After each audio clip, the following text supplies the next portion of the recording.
Higit 200 vintage explosives ang nadiskubre sa isang construction site sa Antipolo, Rizal. Pininiwala ang panahon pa ito noong World War II. Nasa frontline na balitang yan si Ian Suyu, exclusive. Hinukay ang bahagi ng construction site sa isang subdivision sa Antipolo City sa Rizal kahapon. Nakatanggap ng tip ang mga otoridad na may vintage bomb daw sa lugar. Gumamit pa ng metal detector ang mga tauhan ng explosives and K9 unit ng Rizal Police. Matapos ang halos 6 na oras na paghukay, daang-daang lumang pampasabog ang natagpuan.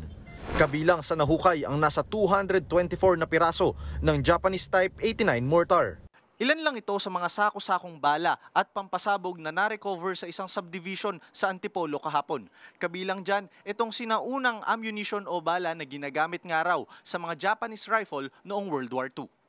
Ayon sa pulisya, nakatanggap sila ng tawag na may nahukay umanong tila mga lumang bakal sa isang ginagawang bahay sa subdivision. Kung pagbabasehan natin yung pwesto nung butas o nung maliit na kuweba, ay makikita siya na nasa view deck po siya ng Metro Manila area. So high vantage point ng sniper at pwedeng pwestuhan din ng mga mag-a-ambush ng mga sundalong. At kahit luma na, mapanganib pa rin daw ang mga ito at posible pa ring sumabog. Nakatakdang i-dispose ang mga nahukay na vintage bomb. Patuloy rin daw ang ginagawang mapping sa lugar kung may iba pang mga granada ang posibleng makuha sa lugar. Nagbabalita mula sa frontline, Ian Suyu, News 5. Mga kapatid, Ed Lingaw po, maging maalam at may pakialam sa mga napapanahong balita sa ating bansa.